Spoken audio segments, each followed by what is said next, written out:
టికెట్ల కేటాయింపుల విషయంలో ఇటు టీడీపీ అటు వైసీపీలో అసంతృప్తులు భగ్గుమంటున్నారు. అప్పటి వరకు ఖరారు చేసిన స్థానాల్లో కొన్నింటిపై అసమ్మతి నేతలు తీవ్ర స్థాయిలో అభ్యంతరం వ్యక్తం చేస్తున్నారు. సమ్మతులు అసమ్మతుల మధ్య సిగపట్లు కొనసాగుతున్నాయి. ఖరారైన అభ్యర్థుల విషయంలో పలు చోట్ల నిరసనలు వెల్లువెత్తుతున్నాయి. సీనియర్లకు సైతం అసమ్మతి సెగలు తప్పడం లేదు. అసంతృప్తులను టీడీపీ అధిష్టానం బుజ్జగించలేకపోతోంది. సత్తెనపల్లిలో కోడెల అభ్యర్థిత్వాన్ని వ్యతిరేకిస్తూ ఆందోళనలు కొనసాగుతున్నాయి. రాత్రి చంద్రబాబుతో 30 గంట పాటు సమావేశమైన కోడెల సత్తెనపల్లిని వదులుకోవడానికి అంగీకరించలేదు. దీంతో ఆయనకే సీటు ఖరారు చేశారు. అయితే ఆయన వ్యతిరేక వర్గం మాత్రం కోడెల అభ్యర్థిత్వాన్ని అంగీకరించడం లేదు. సత్తెనపల్లిలో భారీ ర్యాలీ నిర్వహించాలని అసమ్మతి వర్గం నిర్ణయించింది. మరోవైపు ప్రకాశం జిల్లా దర్శి నియోజకవర్గం విషయంలోనూ రగడ నడుస్తోంది. దర్శి నుంచి పోటీ చేయాలని ఉగ్ర నరసింహారెడ్డికి చంద్రబాబు సూచించినా అందుకు ఆయన సిద్ధంగా లేరు. ఒంగోలు పార్లమెంట్ నుంచి కాకుండా దర్శి నుంచే సిద్ధ రాఘవరావును బరిలోకి దింపాలని డిమాండ్ చేస్తూ ఆయన అనుకూల వర్గం అమరావతికి రానుంది. మరోవైపు నంద్యాల అసెంబ్లీ సీటు కోసం ఏవి సుబ్బారెడ్డి పట్టుబడుతున్నారు. రాప్తాడు నుంచి తన కుమారుడు పరిటాల శ్రీరామ్కు టికెట్ ఇవ్వాలని చంద్రబాబును కోరే ఆలోచనలో ఉన్నారు పరిటాల సునీత. రంపచోడవరం టీడీపీ అభ్యర్థి వంతల రాజేశ్వరిపై వ్యతిరేకత రావడంతో క్యాండిడేట్ ను మార్చే అవకాశాలు కనిపిస్తున్నాయి. చిన్నం బాబు రమేష్, ఫణీశ్వరమ్మ, సీతంశెట్టి పేర్లను పరిశీలిస్తున్నారు.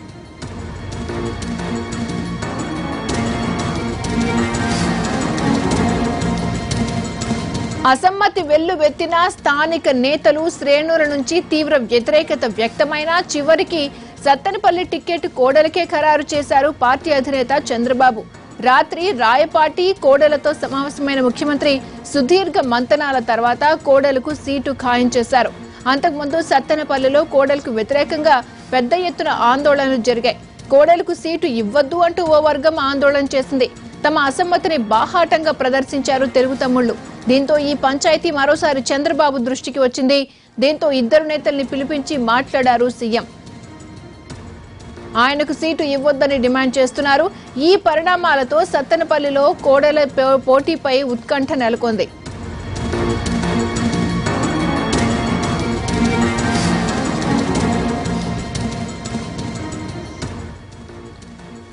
టికెట్ల కేటాయింపుల విషయంలో తెలుగుదేశం పార్టీలు అసంతృప్తులు భగ్గుమంటున్నారు. అటు వైసీపీలో అసమ్మతి సెగలు రేగుతున్నాయి. దీనిపై పూర్తి సమాచారాన్ని మా ప్రతినిధి పిఎంఆర్ చంద్రశేఖర్ అందిస్తారు. పిఎంఆర్ చెప్పండి, అసమ్మతి వర్గాల్ని ఎలా సద్దుమణిగించేలాగా చంద్రబాబు ప్రయత్నం చేస్తున్నారు?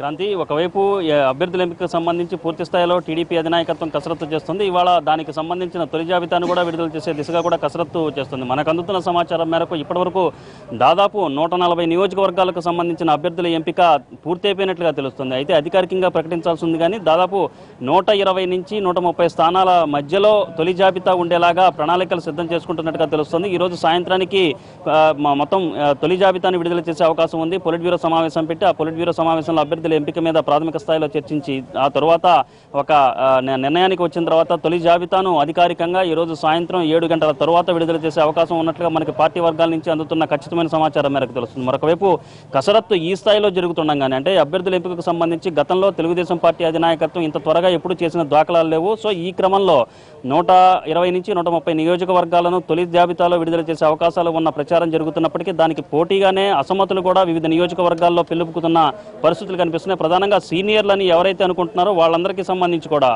కొన్ని స్థానాల్లో వాళ్ళ అభ్యర్థిత్వాల విషయంలో తీవ్ర వ్యతిరేకత వ్యక్తమవుతున్నట్టుగా కనిపిస్తుంది. ప్రధానంగా చూసుకుంటే సత్తెనపల్లి నియోజకవర్గం నుంచి ప్రస్తుతం స్పీకర్గా కొనసాగుతున్న కోడెల ప్రస్తుతం సిట్టింగ్ ఎమ్మెల్యేగా అక్కడి నుంచి ఉన్నారు. సో తిరిగి సత్తెనపల్లి నియోజకవర్గం టికెట్ను ఆయనకే కేటాయించాలని చెప్పి టీడీపీ అధినాయకత్వం నిర్ణయించుకుంది. అంటే వాస్తవానికి నరసరావుపేట ఎంపీ స్థానం నుంచి కోడెల శివప్రసాద్ను పోటీ బరిలోకి దింపాలని చెప్పి టీడీపీ అధినాయకత్వం కోడెలకు సూచించినా కోరినా ఆయన మాత్రం తిరిగి సత్తెనపల్లి ఎమ్మెల్యేగానే పోటీ చేయాలి, సత్తెనపల్లి అసెంబ్లీ స్థానం నుంచి పోటీ చేస్తానని చెప్పి పట్టుబట్టడంతో చంద్రబాబు నాయుడు కూడా తప్పనిసరి పరిస్థితుల్లో సత్తెనపల్లి స్థానాన్ని కోడెలకి ఇచ్చిన పరిస్థితి కనిపిస్తుంది. ఈ నేపథ్యంలో నిన్నంతా కూడా కోడెలకు వ్యతిరేకంగా సత్తెనపల్లి నియోజకవర్గంలో ఏకంగా ఆ పార్టీకి సంబంధించిన పార్టీ కార్యాలయంలో కూడా క్యాండిళ్లతో నిరసన తెలిపిన పరిస్థితి ఉన్న నేపథ్యంలో మళ్ళీ నిన్న రాత్రి కోడెల శివప్రసాద్, రాయపాటి సాంబశివరావు ఇద్దరితో కూడా టీడీపీ అధినేత చర్చించిన పరిస్థితి కనిపిస్తుంది. అయితే ఎవరి పట్టు వాళ్లే పడతా ఉన్న నేపథ్యంలో కేవలం జరుగుతున్న సత్తెనపల్లి నియోజకవర్గంలో జరుగుతున్న వ్యతిరేక ఆందోళనలు, వ్యతిరేక నిరసనలన్నీ కూడా రాయపాటి సాంబశివరావు కావచ్చు, ఇతర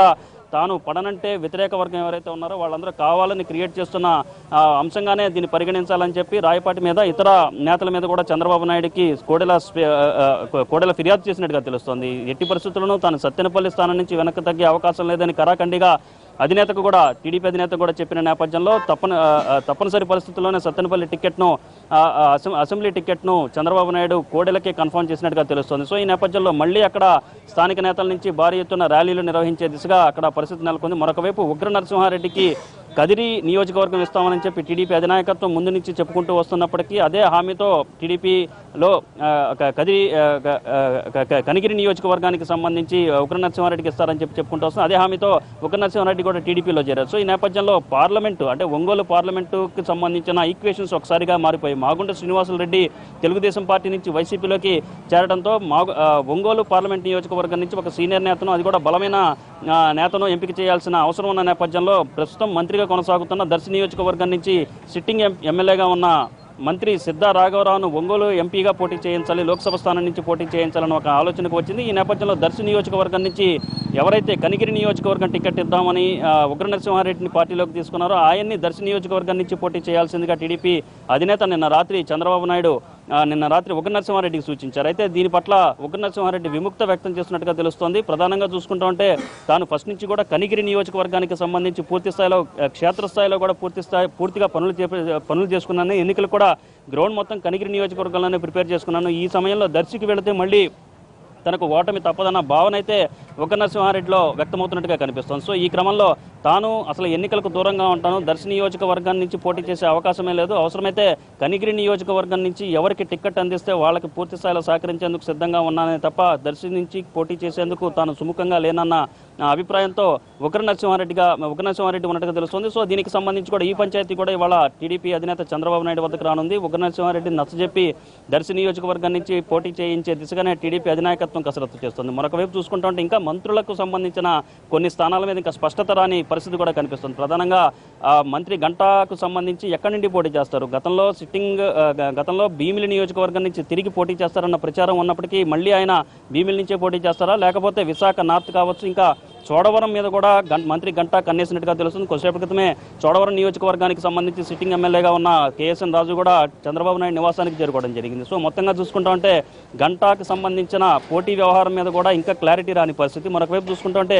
సీనియర్ నేతలు ఎవరైతే ఉన్నారో వాళ్ళందరూ కూడా తమకు కాకుండా తమ వారసులకు టికెట్లు ఇవ్వాలన్న దిశగా కూడా టీడీపీ అధినాయకత్వం మీద ఒత్తిడి తీసుకొస్తున్నట్టుగా తెలుస్తోంది. ప్రధానంగా రాప్తాడు నియోజకవర్గం నుంచి మంత్రి పరిటాల సునీత తనకు కాకుండా తన కుమారుడికి టికెట్ ఇవ్వాలని చెప్పి కోరబోతున్నట్టుగా తెలుస్తుంది. సో దీనికి సంబంధించి ఇప్పటికే స్థానికంగా క్షేత్రస్థాయిలో రాప్తాడు నియోజకవర్గంలో జరిగిన ప్రచారంలో కూడా మంత్రి పరిటాల శ్రీరామ్ను ఆశీర్వదించాల్సిందిగా ప్రకటించడం. సో ఇవన్నీ చూస్తామంటే వాస్తవానికి పరిటాల శ్రీరామ్కి కూడా రెండో టికెట్, తన కుటుంబానికి రెండో టికెట్ ఇవ్వాలని కూడా పరిటాల సునీత చంద్రబాబు నాయుడిని కోరినప్పటికీ ఆ జిల్లాలో ఉన్న ఈక్వేషన్స్ను ఆధారం చేసుకుని ఇంకొక టికెట్ ఇవ్వడం సాధ్యం కాదని తేల్చి చెప్పిన నేపథ్యంలో రాప్తాడు నుంచి తనకు కాకుండా తన కుమారుడికి అవకాశం కల్పించాలని చెప్పి చంద్రబాబు నాయుడు కుమారుడికి అవకాశం కల్పించే దిశగా ఒక నిర్ణయం తీసుకోవాలని టీడీపీ అధినాయకత్వాన్ని పరిటాల సునీత కోరే సూచనలు కనిపిస్తున్నాయి. అట్ ద సేమ్ టైం మంత్రి అయ్యన్న పాత్రుడు కూడా అనకాపల్లి ఎంపీ స్థానాన్ని కానీ లేకపోతే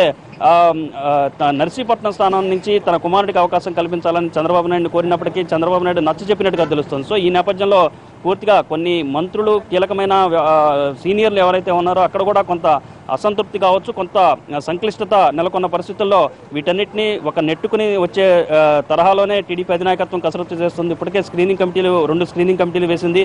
వీళ్ళందరూ కూడా అభ్యర్థుల ఎంపికకు సంబంధించి స్థానిక నేతల్లో ఉన్న అభ్యంతరాలను ఎప్పటికప్పుడు సమీక్షించుకుంటూనే ఎవరైతే అసంతృప్తులు ఉన్నారో అసమ్మతివాదులు ఉన్నారో వాళ్ళందరితో కూడా సంప్రదింపులు జరుపుతూ వాళ్ళతో నచ్చజెప్పే ప్రయత్నాలు ఒకవైపు యనమల, మరొకవైపు సుజనా చౌదరి ఇంకా పార్టీకి సంబంధించిన ఇతర సీనియర్లు చేస్తున్న పరిస్థితి కనిపిస్తుంది. సో ఓవరాల్గా చూసుకుంటా ఉంటే మరొకవైపు రంపచోడవరం నియోజకవర్గానికి సంబంధించి కూడా కొంత మళ్ళీ అక్కడ నిర్ణయం మారే సూచనలు కూడా చాలా స్పష్టంగా కనిపిస్తున్నాయి. ఇప్పటికే రంపచోడవరం నియోజకవర్గం నుంచి వంతల రాజేశ్వరి పేరు దాదాపు ఖరారైనట్టుగా అనుకున్నప్పటికీ స్థానికంగా అయితే మొత్తం నియోజకవర్గానికి సంబంధించిన పార్టీ యంత్రాంగం మొత్తం ఆమె అభ్యర్థి అభ్యర్థిత్వాన్ని వ్యతిరేకిస్తున్నట్టుగా కనిపిస్తోంది. ఈ నేపథ్యంలో నిన్న రంపచోడవరం నియోజకవర్గానికి సంబంధించిన క్షేత్రస్థాయి కార్యకర్తలు, క్షేత్రస్థాయిలో కీలకమైన నేతలు ఎవరైతే ఉన్నారో వాళ్ళందరూ కూడా చంద్రబాబు నాయుడు వద్దకు రావడం జరిగింది, ప్రజావేదిక వద్దకు రావడం జరిగింది. ఈ క్రమంలో వాళ్ళ అభిప్రాయాలు కూడా స్క్రీనింగ్ కమిటీ తీసుకుంది. ఈ నేపథ్యంలో వాళ్ళకి సంబంధించి అంటే వంతల రాజేశ్వరి కాకుండా మిగతా పేర్లను కూడా పరిశీలించే దిశగా టీడీపీ అధినాయకత్వం ఒక నిర్ణయం తీసుకునే అవకాశాలు ఉన్నట్లుగా పార్టీ వర్గాల నుంచి మనకు అందుతున్న సమాచారం మేరకు తెలుస్తుంది. అక్కడి నుంచి రంపచోడవరం నుంచి ఫణీశ్వరమ్మ, లేకపోతే సీతం శెట్టి, అలాగే చిన్నం బాబు రమేష్ వీళ్ళ పేర్లను పరిశీలన చేస్తున్నట్టుగా తెలుస్తుంది. ఏదేమైనా కానీ మొత్తంగా ఓవరాల్గా చూసుకుంటా ఉంటే దాదాపు 10 నుంచి 15 స్థానాల్లో కొంత అసంతృప్తి కావచ్చు, అలాగే కొంత సంక్లిష్టత లేకపోతే కొంత ఇబ్బందికరమైన పరిస్థితులు తెలుగుదేశం పార్టీకి ఆయా నియోజకవర్గాల్లో ఉన్న సూచనలు అయితే చాలా స్పష్టంగా కనిపిస్తున్నాయి. క్రాంతి. ఓకే చంద్రశేఖర్.